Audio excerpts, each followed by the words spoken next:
Hi and welcome. Hi and welcome to the lesson that will be not very pleasant to hear because reprocessing in general for streaming is quite challenging. So for streaming, the specificity is that the data is constantly moving, and unlike batch processing where you can organize your input data in a smart way, like for example with partitions, and in that case reprocessing will be just a matter of rescheduling your batch job. Here it's not that simple because your data is just a flow of events.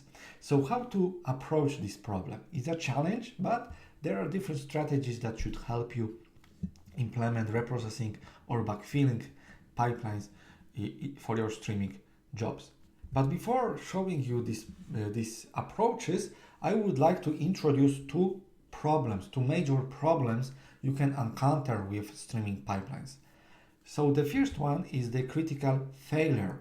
For example, you don't have any on duty in your company, you are leaving Friday, your work Friday, and you are coming back on Monday and you see that, well, your job failed just after you left. And generally you have 3 days of unavailability of your data, and the real time is failed and the whole weekend data is not available. The second problem is for the arbitrary past data processing when you have to regenerate some results in the past.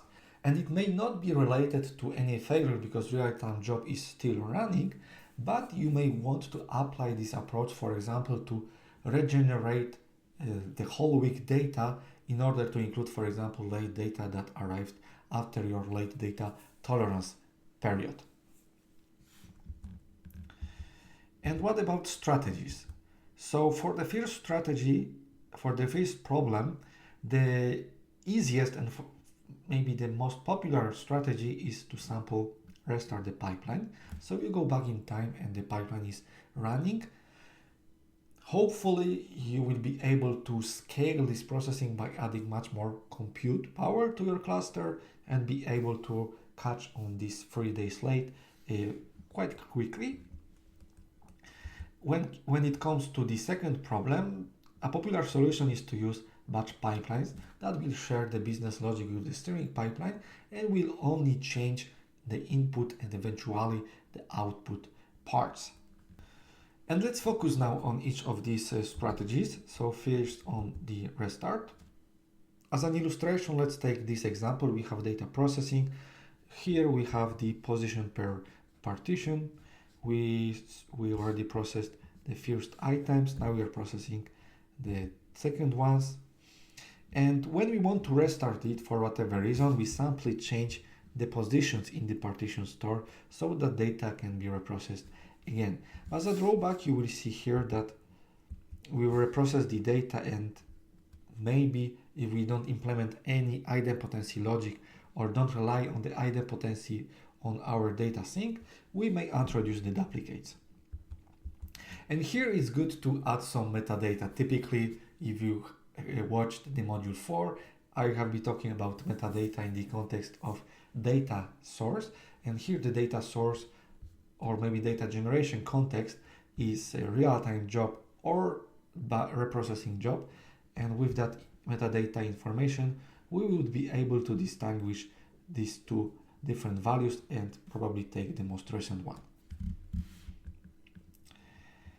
And there are some gotchas. So the first one is processing time-based operations. So processing time is generally the real time, meaning that if you want, for example, to expire some records after 2 hours, when you go back on Monday and restart your pipeline, well, no luck, all records for the weekend will be automatically invalidated. So it's a kind of tricky point. Another one is the stateful operation. So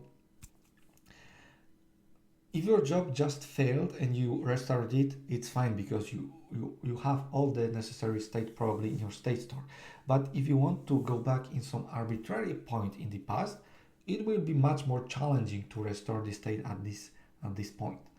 For the data availability, yes, the data may disappear between your restart and the failure. For example, if you have only 1 day retention on your streaming broker, well, any failure during the weekend will generally mean that you will lose 2 days.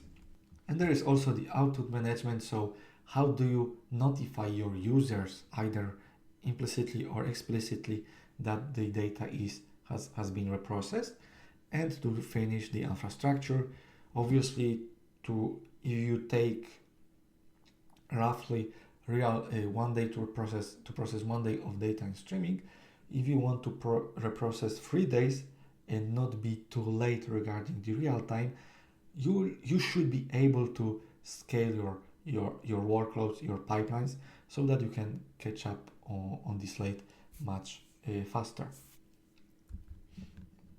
And when it comes to the batch pipelines, so here remember we have this famous data address storage attached to our streaming source, and here simply the idea is to load the data from this data address storage and process it, and eventually update the position in the partition store if you want to apply this strategy for the critical failure. Because if you don't want to, if you want only to reprocess data in some arbitrary point in the past, this position per partition store update shouldn't take place, because generally it may be concurrent with the real-time job running and using this information.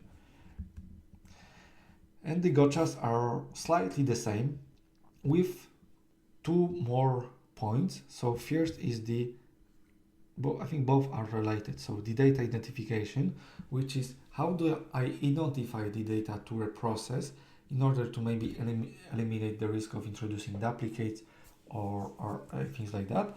And the second one, very often if you want to do that and have a kind of link between data processed in real time and in this reprocessing pipeline, you will need to have this offset information, so the position of each record in the streaming broker that you are going to reprocess. And this is a thing that I will show you in the demo part, so no worries if it's not clear right now. It should be clearer after the demo. And that's the question. So restart or batch?